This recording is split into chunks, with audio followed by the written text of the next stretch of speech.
الرحمن الرحيم. دا دو سوالنا یوچا سوال کرے دے کہ عورت کی آواز میں نامحرم مرد کے لیے درس سننا جائز ہے یا نہیں؟ ناجائز ہے. پاک صورت کی بجائز ہی چې کله ښځه په یو داسې علم ورسره چې هغه د سړو سره نه وي نو بیا خو ټیک ده. لکه حضرت عایشه رضی الله تعالی عنها سره به داسې علم و چې نور چا سره نه یا بل داسې یو زمانه داسې یا یو زنانه داسې چې په هغه زمانه کې چې هغې سره دومره علم وي چې هغه علم سړو سره نه وي نو بیا یقینا چې هغه به بیا له زنانو نه اوري خو چې نه سړو سره علم شته او ښځو سره علم شته نو سړی د سړو نه ولې علم نه زده کوي چې ښځو نه زده کوي. دویم سوال چې ادا کړی و چې دا انجینران د ټیکهدارانو سره خپل سرټیفیکیټ کیږي او هغه بیا شو کوي چې یاره حکومت په دا پابندي لګولې چې ستا لایسنس دپاره دا خبره شرط ده چې ته به دا تا سره به دونه انجینران در سره نو دا انجینر ورسره کار نه کوي خو هسې خپل سرټیفیکیټ ورسره کېږي او هغه دا شو کړي چې دا ما سره دی او سره یې نه نو هغه هم دروغ وایي او دی په هغې تش په هغه سرټیفیکیټ ورکولو باندې دی پیسې اخلي نو دی هم غلط کار کوي او هغه هم غلط کار کوي او دواړه دروغ دي او د هغې په بنیاد باندې شوکۍ داسې چې دا انجینران دي او د انجینرانو دا کار پاس کړی دی او منځ کې هغه انجینران نه دی پاس کړی ځکه خو زمونږ د دې وطن دا حق دی روډونو د آبادو د تعمیراتو د ټولو پلونو د هر څه یو په پنجاب کې پل جوړ کړی و سبا له افتتاح وزیر وډر روان او نن په میخه لاړه راپرېوته په میخه راپرېوته نو دا حل دی زموږ د خلکو نو دا ولې خو دغه ټول دروغ دي او لا بیا فتوا هم غواړي چې دا جایز دی ته پرې ښه پوهېږې چې ناجایز دي نو ته پرې نه پوهېږې دا دروغ دي تاسو خو خلک دا شي کوي چې سړي ته په خپله پته نه دا ور چاته پته ده دومره کم عقلات چې په دې نه پوهېدا ته په دې ور څه پوهېږي حاجي بسم الله الرحمن الرحيم ولو ترى إذ الظالمون في غمرات الموت والملائكة باسطوا أيديهم أخرجوا أنفسكم اليوم تجزون عذاب الهون بما كنتم تقولون على الله غير الحق وكنتم عن آياته تستكبرون. ولو ترى إذ الظالمون في غمرات الموت او کچرت توینه یا تالی دلیوه چکل ظالمان په سختو د مرګ کې غمره مشکل ته ویل کی غمر ډونګواله څومره شی کوی جوړی نو دا غینه وبره استل ګران مشکل. اول ملائکه باسطوا ایدیهم او ملائکه وتخبل لاسونه وغزولي بالضرب والعذاب وقبض الارواح ويهم سزا ولم ورکی او ساتنم اخلي او توي اخرجوا انفسكم زين اوس د خپل نفسونه راوباسي خپل ځان نه په زور ساواله مطلب دا دی چې د ساده وخت راغی دیوال سره ولګول او اليوم تجزون عذاب الهون نن بتات عذاب د سپکوالي ملاوي بما كنتم تقولون على الله غير الحق زکه تاسو په خدای پاک باندې هغه خبرې ویلې چې کومه به حق نه وي فالله بم دروغ جوړول وكنتم عن آياته تستكبرون او تاسو به د الله تعالی د آیاتونو نزان غټ ګڼو ودا آیاتونه د نور خلقو د پاره د نور پوهه خلک نو د آیاتونو نه بیزان نو دلته دوه درې مسلې ولو ترى إذ الظالمون دا خو څوک لیدی نشي خدا حقایق دي لکه بل ځای کې قرآن مجید کې وایي ولو ترى إذ يتوفى الذين كفروا الملائكة يضربون وجوههم وأدبارهم سورة الأنفال چې دا ملائکه د کافرانو نه روح اخلي نو پرې مخ او پرې ملا یې ډبوي نو دا خو ته نه خدا حقیقت دی دا شي او چې کوم هندو ستا په مخ کې مري یا قادیاني مري یا بل کافر مري یا بل کافر مري نو ته پوهېږې هم نه چې دا ولا رښتیا ولا دا مخ وایي د دې مطلب دا دی چې په دې دنیا کې داسې کارونه کېږي چې ستا په مخ کې کېږي او تا ته د هغې علم ته یې نه مطلب دا دی چې د انسان علم نیمګړی دی په هر لحاظ سره د انسان علم نیمګړی دی دا علم د انسان نه پوره کېږي چې دی به یو ځل دا ویني چې داسې خو دا حقایق دا ځکه وایم چې خلک وایي چې یاره جي دا زړه خو پمپینګ کوي زړه خو یې نه پمپ کوي او قرآن مونږ ته وایي چې فإنها لا تعمى الأبصار ولكن تعمى القلوب التي في الصدور د کافرانو د افکار سترګې نه دي ړندې هغه سترګې ړندې دي چې په سینو کې نو یو ډاکټر صاحب ما ته وایي چې دا به زه به ستا په مخ کې دا زړه وڅېرم ته پکې ما ته سترګې وښایه ما یې ته پکې ما ته ایمان وښایه سترګې به وروستو خبرې کوو خو ته مؤمن یې نو ته ما ته پر خپل زړه کې ایمان وښایه پر دماغو کې راته ایمان وښایه یو کافر او یو مؤمن دواړه سم لوه او دماغ هم ولا وسپړه او زړه هم ولا وسپړه او د پونده پورې وسپړه نو په یو کې راته کفر وښایه او بل کې راته ایمان وښایه ښودی شي وایي نه شم ښودی نو ما چې نه شي ښودی نو بیا نو دا وایه چې شته خو زه یې نه نو دا ضروري نه ده چې کوم شی دی هغه ټول ته یې نه ډېر څیزونه داسې دي چې شته او ته یې نه اگر چې اوس امریکایان دا وایي او هغې په ریسرچونه کړي هغې وایي چې باقاعده په زړه کې دننه دماغ دی میموري پکې ده په زړه کې دننه باقاعده حافظه ده پکې دماغ دی پکې زړه باقاعده سوچ کوي زړه د دماغ پیغام رد کوي کله د دماغ او د زړه په منځ کې څه راشي مقابله راشي دماغ ورته یو کمانډ ورکړي یو سیګنل ورته پاس کړي یو اشاره ورته ورکړي داسې وکړه زړه یې وایي دا نه کوم دا ته غلط خبره ده نه اصل زړه لا پکار ده چې ټول عمر د دماغ نه مني अच्छा है दिल के साथ रहे पासबान अक्ल लेकिन कभी कभी इसे तन्हा भी छोड़ दे रोज़े अज़ल ये मुझसे कहा जिब्राइल ने जो अक्ल का गुलाम हो वो दिल न कर कबूल टीपू सुल्तान हमें वसीयत दे टीपू सुल्तान न दाकल गुलामी न पकार ज़रा ज़रूर से दाकल न गुलामी न आज़ाद से बैनी न ज़रूर न दे زړه دا زړه د پمپ زړه چې کوي دا زړه چې زړه جوړېږي ډېر ډېر وخت لګي یو شاعر دی د کراچۍ مثلا کله ژوندی دی کلیات ډېر وي چېرته نو هغه څه شعرونه دي د کراچۍ کې چېرته تللی ولته بیا چې کوم خلک دا کورونه ورانې هغې ته څه نصیب یې دوه شعرونه دې ما ته راک کړي چې لوگ ٹوٹ جاتے ہیں ایک گھر بنانے میں اور تم کو ترس نہیں آتا بستیاں جلانے میں کورونه ورانې دا خود ظلم کیا اور ہر دھڑکتے پتھر کو لوگ دل سمجھتے ہیں کہ زڑا کی پمپنگ کہیں نہ ویدہ زڑا دے عمریں بیت جاتی ہیں دل کو دل بنانے میں دینا چاہتا پر صحیح مانو کہ زڑا جوڑا پر ایک ہوڑے وقت لگی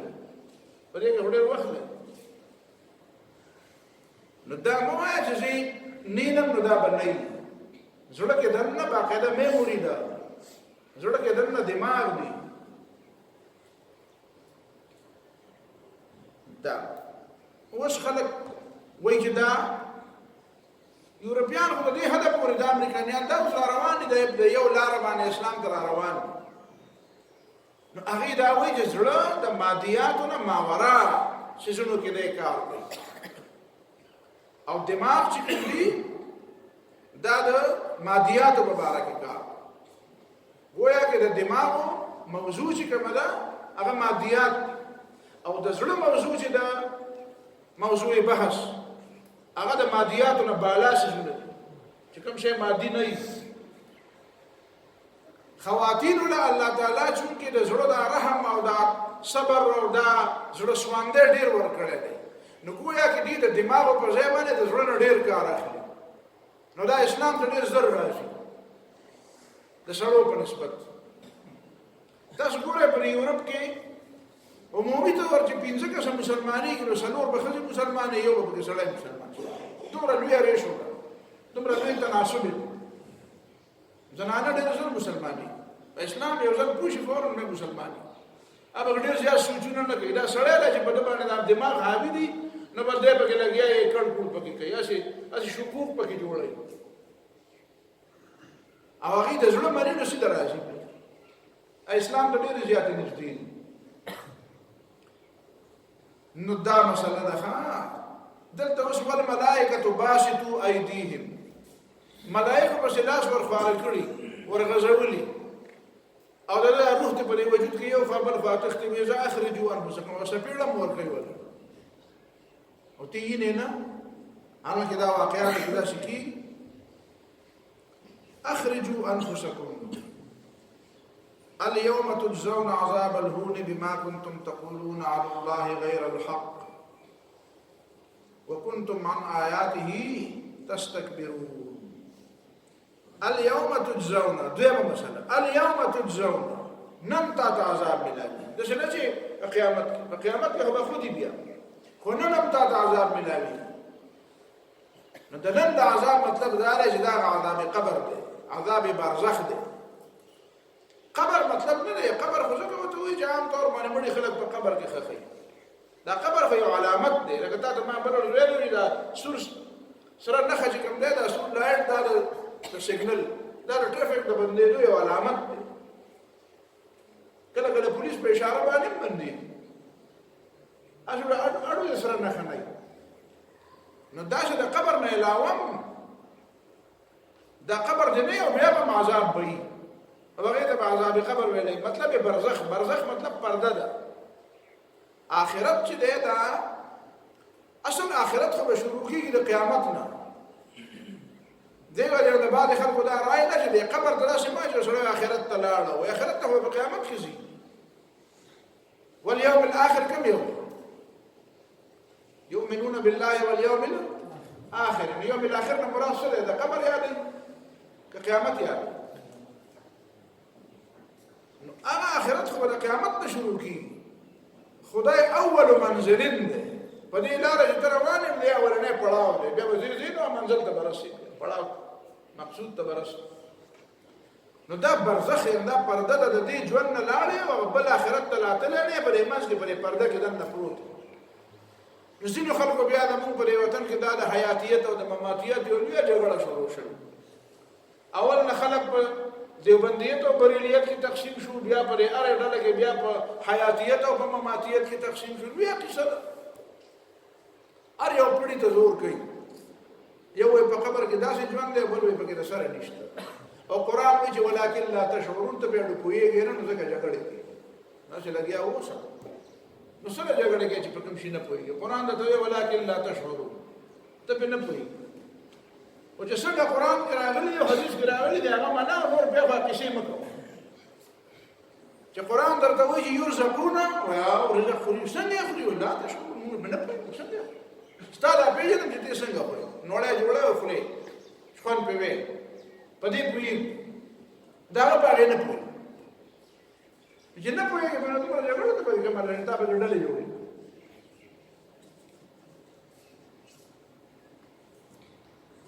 نو تجزون اليوم تجزون دا عذاب برزخ دی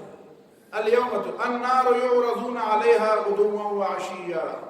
فرعون او دا په مرګرو باندې سار او ماښام ته عذاب مطلب ټول وخت ته عذاب ملاوي هغه لا جهنم ته تللی نه دی او جنت قیامت ته پس پسې وته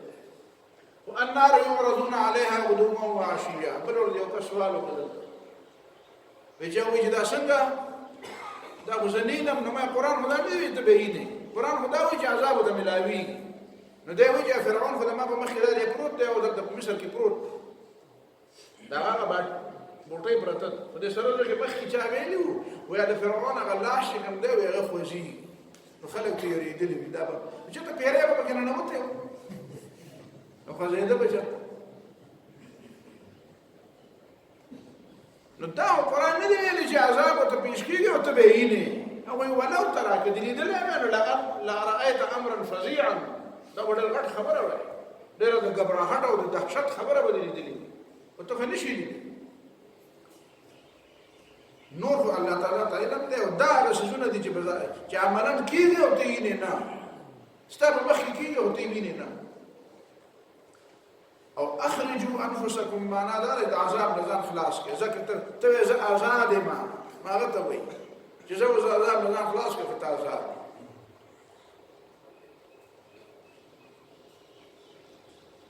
او وکنتم عن آیاته تستكبرون دا خلق د آیاتونو نزان غټ غړي دا آیاتونه د خلقو د پاره دي موږ د پاره نه دي اعوذ بالله من ذلك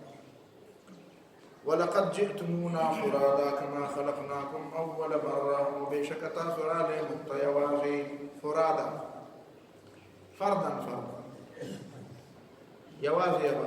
قیامت کې بدار سړي سره حساب ځان نه ځان لکی قبر کې هم دا سړي تاسو ځان نه ځان لکی او فرادا معنا یوازي په دنیا کې خو د سره بچیو مرګري در سره ډله ټپله دی وا پارټي دی وا وصل نشته او کما خلقناکم اول مره چې موږ تاسو څنګه پیدا کړې اول ځل نو چې ته پیدا شې تاسو د تمغه او د استوري او د اشکارونه وو دا وردی دی وا نو بیا بل دا وردیم نه بل سره اوان او انصار او مددګاران او ډله ټپله او نه بل ډیګریانه او وردیانه او اشکارونه او نه بل جنډي په دې ګاډي نه بل ګاډي انا بدأت دا مخي رست پونگی مونگی هټو بچو دا برنی فراد یوازی براد وتركتم ما خولناكم وراء ظهوركم وما نرى معكم شفعاءكم الذين زعمتم انهم فيكم شركاء لقد تقطع الوصل بينكم دا مطلب او تقطع ما بينكم او دام ټیک دی دا بینکم د تقطع فاعل دی دام ټیک خو بینه خو همیشه به داسې راځي کنه خو ظرف دی کنه او مرفوع کیږي خو نه وضل عنكم ما كنتم تزعمون ان الله فالق الحب والنوى الله تعالی چون کې د دانې او د بمبته او د زړی نوا زړه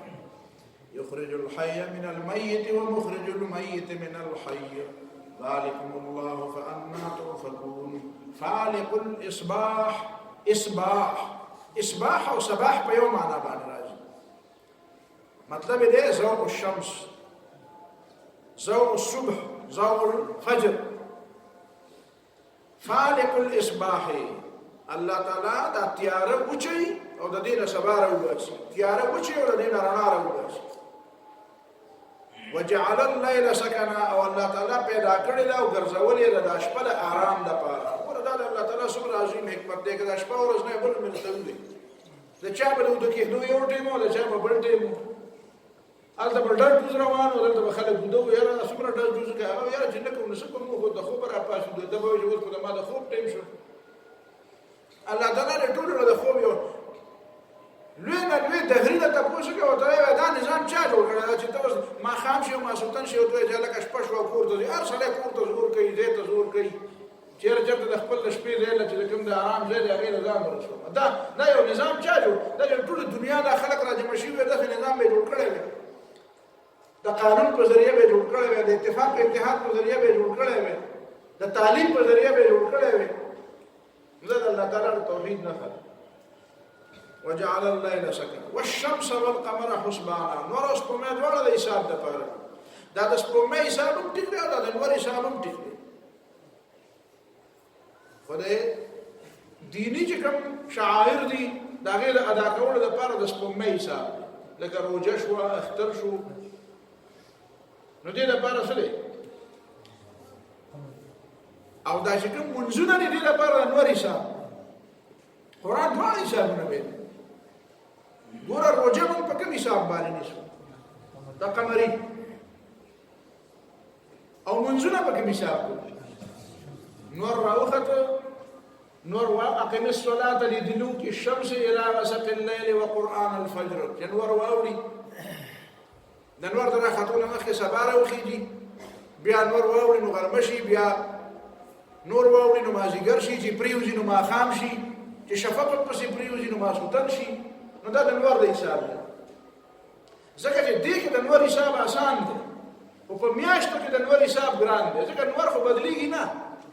انوار چې هغه د پریوتو د مشرق او مغرب بدلی، خو ډېر په حساسه طریقه بدلی، په هغه خو هره ورځ څوک نه پوهېږي. د سپوږمۍ په هغې په هره ورځ پوهېږي. سپوږمۍ په ورځ دوه کې بدلیږي، وړه کېږي، غټېږي. چې وړه کېږي هم ته پرې پوهېږي، چې غټېږي هم ته پرې پوهېږي. انوار خو نه وړوکی کېږي او نه غټېږي. نو هغه د روژې او د اخترو هغه حساب د انوار سپوږمۍ ته اړولی، ځکه چې هغې کې بیا پته تا ته نه لګېده. دا به څنګه معلومېدی چې انوار څنګه دی او څنګه رجب میاشت ده او د شعبان میاشت ده، د رمضان میاشت. او دا چې د ماسپښین مازدیګر ماښام ماسخوتن دا ټیمونه دي، نو دا د په سپوږمۍ نه معلومېده، ځکه سپوږمۍ به کله وه کله به نه وه. نو دا انوار ته حواله کړه او دې باندې ته پوهېږي چې دا دی راوخته، دا دی پرېوته، دا دی واوړېده. والشمس والقمر حسبانا. داسې دا د میاشتو حسابونه ټول یادول پکار دي. دا د رمضان دا حسابونه یادول پکار دي. څوک پکار دي نن سبا پر اخباراتو کې ټولې دې معلومې نه فوراً معلومولی شي. چې فرق دا داسې چې خلکو مکمل هېر کړه،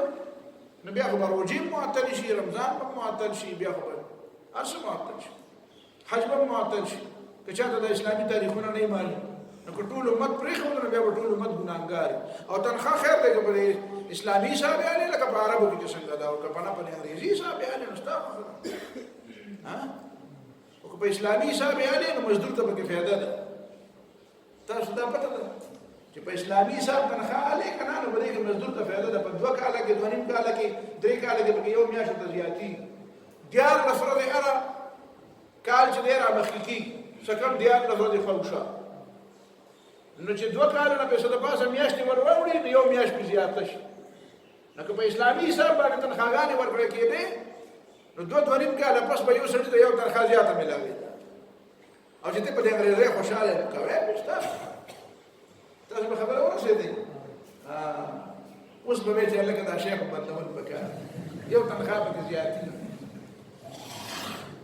والشمس والقمر حسبانا. او انوار او سپوږمۍ دواړه د حساب دپاره دي. نو دا چا مقرر کړي؟ دا انسانان مقررولی شو. دا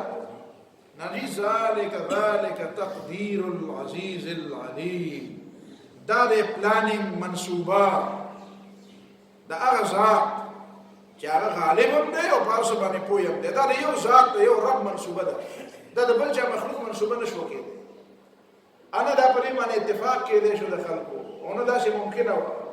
نه دا د تعلیم په ذریعه ممکنه وه، نه د قانون په ذریعه، نه د ډنډۍ په ذریعه، په هېڅ ذریعه نه د فوج او د پولیس په ذریعه. دا نه وه ممکنه. دا الله تعالی دا نظام وکړ. دا بعضې کارونه داسې دي چې ته ورته وایې چې دا الله تعالی کړي، خو همدغه مسله ده چې دلایل دي د توحید. مخکې موږ نوې زه فارغ شوی مدرسې نه، هغه وخت کې دا BBC به خلکو ډېره ما به مې اورېده،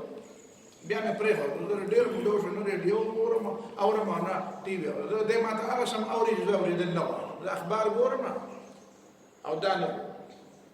خو په هغه وخت کې به مې کتل. نو د BBC نه یو تبصره وه چې دا سونه ولې قیمتي ده. نو اوږده تبصرې پرې کړې. نو اخر کې مې خلاصه دا راویسته چې زه څوک دې داسې وکړي چې د سونې دا قیمت دې ختم، چې هلکه دا سونه اوس بې قیمته کړه. دا نه، هر کې دا نه د خوراک شی دی، نه دوایي ده، نه د اغوستو ده، نه پې پوزه پاکېږي، نه پې چېرته څه په دې څه کېږي. وایي چې دې نه ولې دا ولې دا قیمت دی. نو بیا ټول چې پکې کوم کسان شریک وو ټول وایي به د دې وجه واحده وجه دا ده، یو جواب یې دا دی چې الله تعالی ورله قیمت ورکړی دی چې پلار دې وایي. بل دې بل دا جواب دی، بل جواب نشته چې الله تعالی ما قیمت کړی، زه ته بې قیمته، ته اوس بې قیمته. هلکې نه د خوراک شی دی، او نه د اغوستو شی دی، او نه د بل څه شی. څه شی دی؟ وایم پوزه به هم نه پاکېږي که نه، نو ولې قیمت یې؟ بس الله تعالی ورله قیمت ورکړی. نو ذلک تقدیر العزیز العلیم. نو دا دلایل دي د الله تعالی د توحید. وهو الذي جعل لكم النجوم لتهتدوا بها في ظلمات البر والبحر قد فصلنا الآيات لقوم يعلمون. الله تعالى أغني چې وی ګرځول ستاسو د پاره ستوري لتهتدوا بها چې تاسو په لار بیانومه په تیرو د وچیو د دریاب کې. قد فصلنا الآيات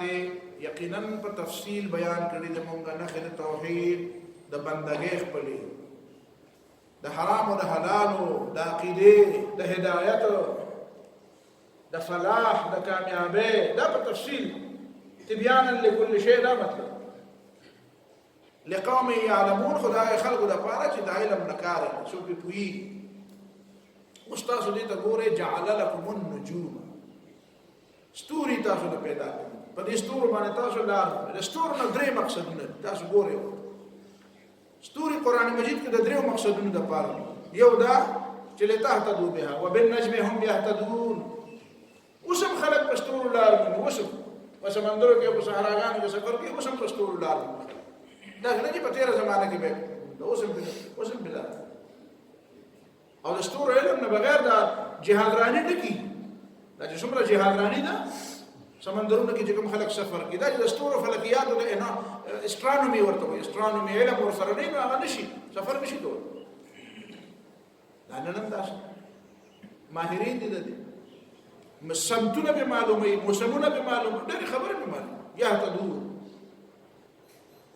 او تا چلا به معلومه دا جوار باټا چې ورته وي دا به دویم دا چې د نجوم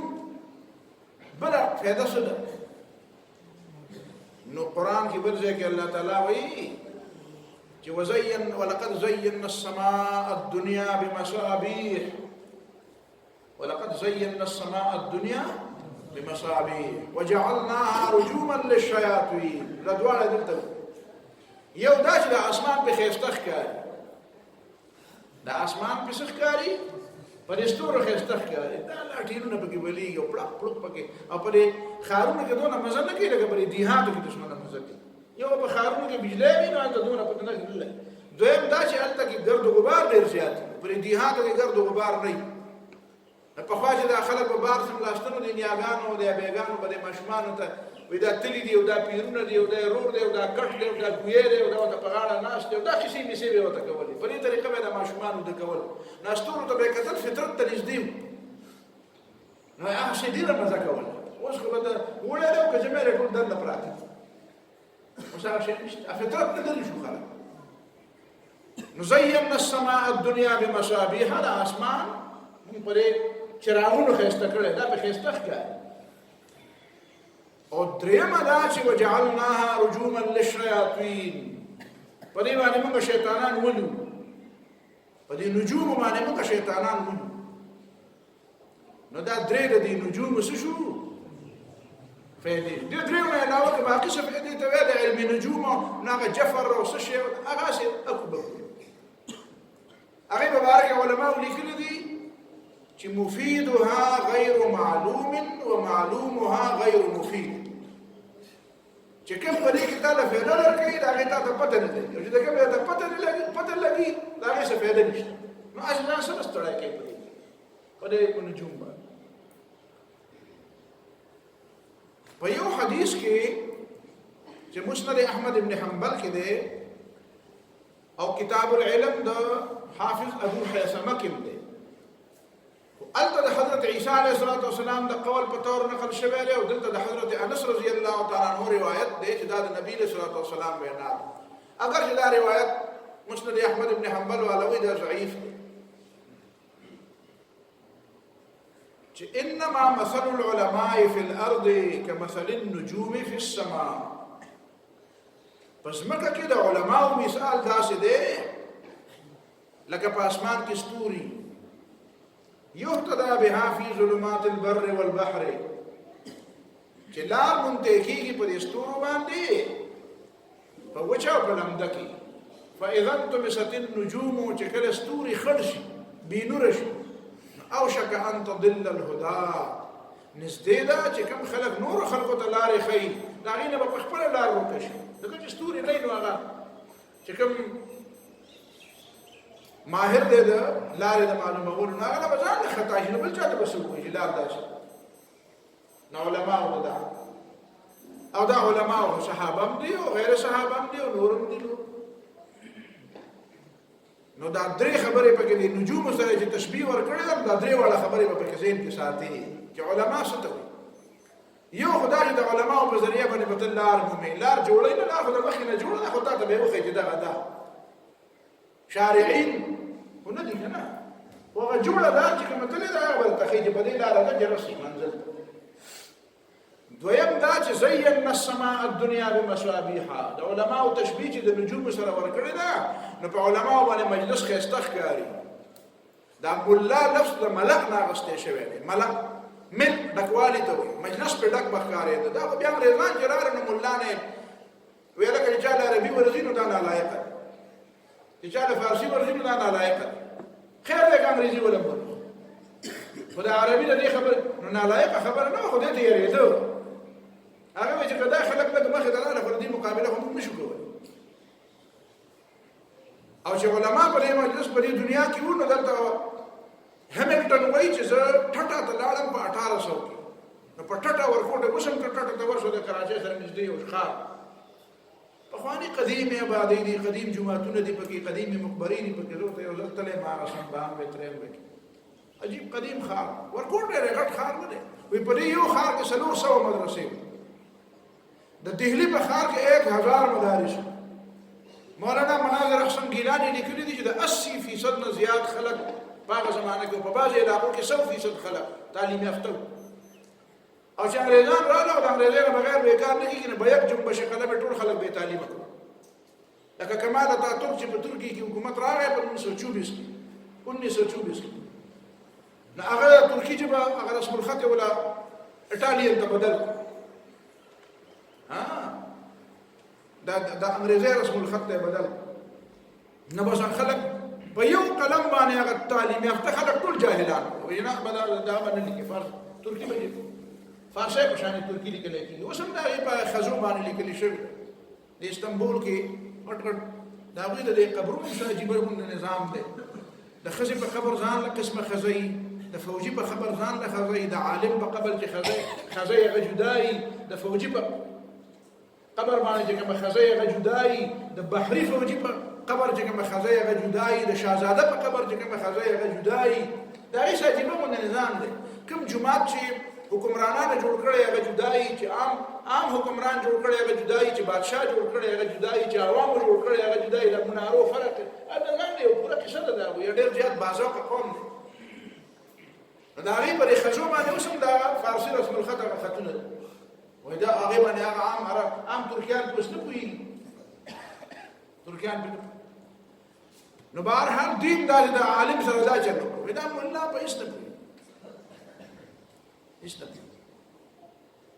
ځکه چې هغه باندې به مجلس ډک ښکارېده د خلکو به یې منله علامه اقبال وایي چې ملا کو ان کے کوہ دمن سے نکال دو افغانیوں کے غیرت دی کا ہے یہ علاج د پښتنو د ګمراه کولو طریقه دا ده چې علما پکې بدنام کړي دا اوس چې دا کومه د بدنامولو سلسله شروع ده د دین په نوم هم بدنامول شروع دا طریقه ده نو علما چې په کوم مجلس کې نه مجلس په ډک ښکاري ځکه چې هغه د خلکو د خیر خبرې کوي د خلکو د رهنمایۍ خبرې کوي مجلس په ښایسته ښکاري او درېیمه خبره دا ده چې وجعلناها رجوما للشیاطین چې علما دې ته وایي چې هغه په مجلس کې نو شیطانان هلته بیا نه شي ټینګېدلی په دې پوهېږي چې یاره چې بد دی نو زه نه شم دلته ټینګېدلی ځکه چې زه چې کومې ګمراهۍ ویم نو هغه ګمراهۍ به دې جواب کوي مولانا نعمت الرحمن صاحب د الله پاک وبخښي موږ درګۍ کې سبق وی نو هغه د بدعتیانو د جنازې ته تلم بیا به موږ ته کیسې کولې موږ ولا چاپي کوله پښې به موږ راوړه او هغه به راته کیسې کولې ډېر خوش مزاج و الله تعالی دې وبخښي استادان الله مشران الله نو هغه وایي چې درګۍ ته اتیانو د جنازې ته تلم نو ما په جنازه کې د جنت او د آخرت او د جهنم خبرې وکړې نو هغه ځان یو وکیل صاحب پاسه به خلکو بیا وایي چې دا وکیل دی وکیلانو کې خو بدوانه هر چا کې په ډاکټرانو کې دی او په دکاندارانو کې دی او په کاروباریانو کې په چا کې خبرت کوي بیا را پاسې نو وې ما ته وایي چې مولوي صاحب ته چې وایي چې د هر سړي په جنت کې حصه ده او یا په جنت یو زما هغه جنت په اتانې ستا شو هغه زمانه کې اتانیزم مطلب خندا جوړولو استهزاء کوي وایي چې زما هغه جنت پاتا نه ستا شو نو شیخ صاحب ما ورته وی چې داسې چلو کا دا زه چې په کوم ځای کې ولاړ یم د دې ځای ماله دا ټکه پورې دا ځمکه په 2 روپۍ ستا شو راکړه وی ما ته وی چې ولې دا ستا ده سمې ما ورته چې ولې جنت ستا دی چې ته په ما پاتا نه خرڅوي ته خو مخکې ثابته کړه چې ستا دی څنګه چې ته ما ته وایې چې د دې ځای دا ټکه پورې دا ځمکه په 2 روپۍ بدل زه علم چې ستا خو یې کوم نو زمم تا ته وایم کنه چې جنت خو مخکې ته ته ثابته کړه چې جنت ستا دی ته په ما اله بیا د پیسو خبرې نشته کوو وی بیا خلک ورته وایي چې څنګه چل دی پوه شو که پوه نه شو داسې مولانا ګورالرحمان صاحب متعلق راته په ابټاباد کې یو ملګري کیسه وکړه وی مولانا ګورالرحمان صاحب دلته راغلی او بیا دې بارون ته ورغی نو بارون ته چې ورغی نو هلته بارون کې خطاب وکیلانو نو بیا پکې د علامه اقبال شعرونه وویل نو یو وکیل صاحب ورته راپاڅېده ورته وایي چې مولانا تا خو د علامه اقبال شعرونه ووی او علامه اقبال ږیره خروله ته ولې د علامه اقبال شعرونه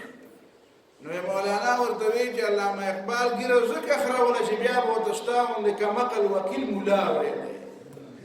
نو بعد به ملا ورته وایي نو خبره ختمه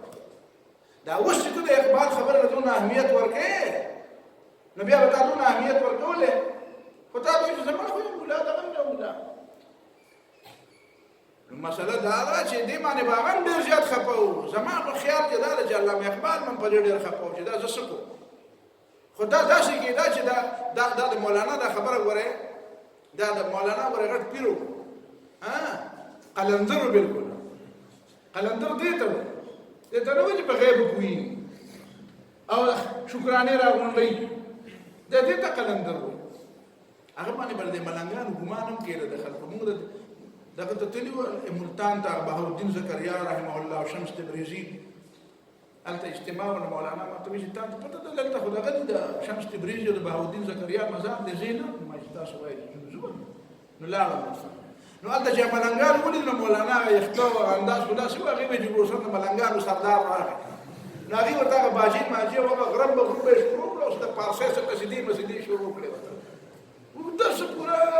چاربیتې ماربیتې ورته وویل په فارسۍ نو مولانا ما ته وایي چې دا څه غواړي نو ما پیسې غواړي نو وایي ورکړه ولې ما تاسو ورته ورکړه ته نه درکړم وایي دا به د پیسو دپاره دا هر څه نو به هر حال دا نو مولانا ورته وایي چې دا حقیقت کې خبره ټیک کړې چې هغه ته به ډېر تکلیف و چې هغه به وایي چې دا ګیره د پیغمبر رسول الله ته خبر و هغه له به ډېر ذهني اذیت ورکړی و دې خبرې خو د هغې باوجود الله تعالی به په دې کې دا حکمت و چې که چېرته واقعي ګیره پرېښودی وی نو جوړ خلکو به ویل مولوي صاحب دی نو مولوي صاحب به ګډې وډې وایي نو دا ګډې وډې دم به ویل اوس هم یو ځناور دی هغه وایي دا وایي چا ویلي چې علامه اقبال شاعر مشرق دی دا پسې هغه وایي پرې پوهېږي نه په یو شعر هم نه پوهېږي په دې پې پوهېدی بیا به دا خبرې نه کوو نو دا مې د دې لپاره درته ووایي چې عالم یو ځای کې یې که نه وجعلناها رجوما للشیاطین شیطانان به په دې پوهېږي چې یاره چې دی کوم ځای کې دی نو بس هلته زمونږ خبره نه چلي دی زمونږ خبره نه چلي په دې باندې زمونږ زهر نه چلي په کار دا ده چې ته عالم یې نو تا کې دا خودي وي دا درې واړه خویونه ځان کې پیدا لتهتدوا بها في ظلمات البر والبحر قد فصلنا الآيات لقوم يعلمون وهو الذي أنشأكم من نفس واحدة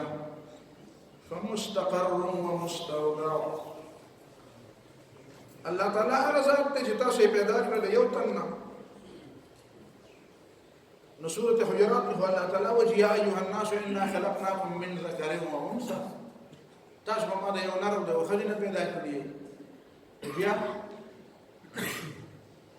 نو مطلب دا دی چې د باقي انسانانو سلسله خو د یو نر او د یو ښځې نه روانه ثم جعل نسله کنه خو بیا اول ځل الله تعالی یو انسان پیدا کړی چې هغه آدم د هغې نه بعد وخلق منها زوجها د هغې نه پس چې بیبي پیدا کړو د آدم د تخلیق دا قصه خو الله تعالی موږ ته واضحه کړې ده تاسو پوهېږئ چې خلقه من طین ثم قال له كن فيكون او په احادیثو کې هم د دې ټول تفصیلات دي لیکن حضرت حوا چې پیدا کړې د دې تفصیلات نشته په روایت بس خلق منها زوجها ویل دي او په من کې مسله ده چې د دې مطلب څه دی چې دا من د تشبیه لپاره دی که د تبعیض لپاره دی صحیح خبره خدا ده دا چې خلک وایي چې د آدم علیه السلام د پختې نه د حضرت حوا پیدا ده نو دا خو په دې کې خو نس نشته په دې کې خو نس نشته کوم نسونه چې ته پیش کوې کوم احادیث پای کې خو یو نس داسې نشته چې پای کې دا ویلي چې ان حوا خلقت من ضلع آدم داسې حدیث به ته پیدا کړي ته خو پسې وګرځېدم ما خو په دې شامله کې به زرګونه کتابونه دي په یو کتاب په مې پیدا نه دا حدیث خوشتا چې ان المرأة خلقت من ضلع خدا نشته چې ان المرأة خلقت من ضلع رجل من ضلع آدم ان حوا خلقت من ضلع آدم دا نشته دینه پته لګي چې دا تشبیه ده دا خو ته وایې چې ان المرأة حضرت حوا خلقت من ضلع او د ضلعين پسې ضلع رجلين او رجلين پسې آدم دا خو ته وایې تاسو خبره پوهېږئ که داسې حدیث تاسو سره پیدا شي نو خبرې زه به بیا پر خپله خبره نظر ثاني مطلب یې دا دی چې ښځه د پختې په شان پیدا ده وان اعوج شيء في الضلع اعلاه او په پختې کې د ټولو نه کوږ زیاده اوچت صحیح نو د دې معنا دا ده چې په ښځه کې دا کوږوالی چې دی دا د دې په دې زړه کې نه دی دا د دې په دې ژبه کې دی مطلب یې دا دی چې دا په ژبه باندې کومې کږې خبرې کوي نو دا دړنه نه کوي بدې مزاج دی ته دا مه وایه چې دا ستا په دې نیت کې خرابي ده دا به ته غلطي کوي د دې خطایي سره د دې کوږوالي سره په دې ژبه کې او دا غي تعلق هم سره چا سره دغه حدیث کې بیا راغلی ان استمتعت بها كتب فائده علي نو استمتعت بها وفيها عوج فائده به تعالی او په دې کې به کوږوالي او ان ذهبت تقومها او کته شروع شي چې وسه سمومه نو بیا به ماته به وکثرها طلاقها نو دې مطلب څه شو بل مطلب څه شو بل مطلب دا شو چې دا د خزي عامه خبره نه کوي دا د خزي د هغه تعلق خبره نه کوي چې د دې د پلاس سره کوم تعلق دی د خزي د هغه تعلق خبره نه کوي چې د دې د رور سره کوم تعلق دی د خزي د هغه تعلق خبره نه کوي چې د دې د زوی سره کوم تعلق دی دا د خزي او د خاوند د تعلق خبره کوي دا په دې باندې خلک پوهول غواړي رسول الله صلی الله علیه وسلم په زمانه کې څو ځله داسې خبرې وشوې یو ځل حضرت عائشہ رضی الله تعالی عنها او حضرت صفیه رضی الله تعالی عنها او د دواړو وخان د مکه معظمه در روان دي غالبا د حجۃ الوداع موقبه صفیه رضی الله تعالی عنها نو د صفیه رضی الله تعالی عنها وخت کوم دی کنه هغه کمزور او سامان ډیر دی سامان سره ډیر په تقریبا ډیر سامان ځان له خریداري کړو او د حضرت عائشہ رضی الله تعالی عنها وخت دی هغه کمزور دی طاقتور دی او سامان څه دی لږ دی نو قافله سم نشي ځکه چې خلک هغه ته انتظار کوي نو نبی رسول الله صلی الله علیه وسلم فرمایي چې دا قافله ولې سم مزل نه کوي دا مزل سم ولې نه کوي نو خلکو ته وایي چې مسله دا چې د صفیه رضی الله تعالی عنها سامان ډیر دی او کمزور دی نو نشیتله نو چې نبی رسول الله ته پته ولګي د حضرت عائشہ رضی الله تعالی عنها موټه بوج کم دی او سامان او مضبوط دی نو حضرت عائشہ رضی الله عنها ته د خپل وخت د صفیه نه ورته او داغه وخت و نو بس حضرت عائشہ رضی الله تعالی عنها ها دا د انصاف خبره نه درته ماته کوي ځکه خپل وخت دا د انصاف خبره ته ماته نه کوي نو حضرت ابو صدیق رضی الله تعالی عنہ ورته غوسه شو حضرت عائشہ رضی الله تعالی عنها او بل چا نبی علیہ الصلوۃ والسلام ته وی دا حضرت عائشہ څنګه خبره نبی علیہ الصلوۃ والسلام مو خاندل به دې څه په خلوی په لکه راشه نه وي دا او ورور وان اعوج شيء في الضلع هر کدا او بظاهر د بیا د خبره ښکاري او نبی علیہ الصلوۃ والسلام یې نه قران کې او د وحی په علوم کې دا د شنو وایي سره د دې دا کوواله سره په څه کې دي دا په جبه کې دا په لکه نشته دا ډول نه و لہذا دا غلطی نه دا د حضرت عائشہ غلطی نه په نور موضوع باندې دا خبرې کړې دي نو دا ځکه د تویما چې دا د کوګوالي او د سموالي دا خبرې دا د خاون په حواله کړې دي خاوند به حواله کړ. ګورې دا د الله تعالی حکمتونه دي. اول عمر کې د ښځې او د خاوند معامله نو په دې کې د بغاوت او د ډېرو خبرو خطرې دا سړی کاد العروس ان یکون ملکه په عربۍ کې وایي دا نوی چې واده وکړي وایي قریبه ده چې دا باچا شي و ځان ته خو باچا وایي خو ته ورته باچا نه وایي. نو دې وخت کې الله تعالی دله داسې څه واګې راټینګې کړي د دې ښځې په ذریعه د ده دا واګې راټینګوي. بیا وروستو چې دا مسله اوده شي نو همدغه ښځه ده چې ته یاره چې دې وایي چې ګوره ته سړو لی په ښځو باندې اختیار ورکړی دی او ښځې لی په سړو اختیار نه دی ورکړی. ما وایي چې سړي لی په ښځو اختیار ورکړی دی خو د دې ښځې چې 4 او 5 زامن نو په هغې ولې اختیار ورکړی که نه خو چې د ځوانۍ په وخت کې نو وایي هسې نه چې غلطه فیصله وکړي نو د خاوند د لاس د لاندې دی چې ته خطا فیصله ونه کړي. چې بیا ورو عمر یې پخېږي نو الله تعالی وله بچیم ورکړي بیا وله نوسیم ورکړي نو بیا ورته وایي چې زه اوس په دې حکم چلوه اوس د عقل پوخ شو. نو ګوره ورته هغه زامن خیم اخر سړي دي که نه په هغې باندې د هغې حکم چلېږي که نه چلېږي. نو دا یوه خبره دې ورته کړې ده چې د سړي په حکم دا بله مو ته ووایه که نه چې دا ګیلې ختمه شي. تاسو په خبره پوه شئ. نو دا بنیادي خبرې په ذهن کې کېنوه. جعلکم من نفس واحدة وخلق منها یو تر نو ما دا خبره کوله چې د ښځې دا پیدایش نه دی دا هم داسې څه زه یو مسله وایم د خلکو ته والله عالم چې ټیک وایي که خطا په ډېرو خبرو خو زما یقین دی ښه پټاله خال مولي صاحب د الله پاک وبخښي وایي دی عجیبه سړی دی وایي هغه نه باندې د مسلې تپوس دا د ما شاګردانو دلته دا ناست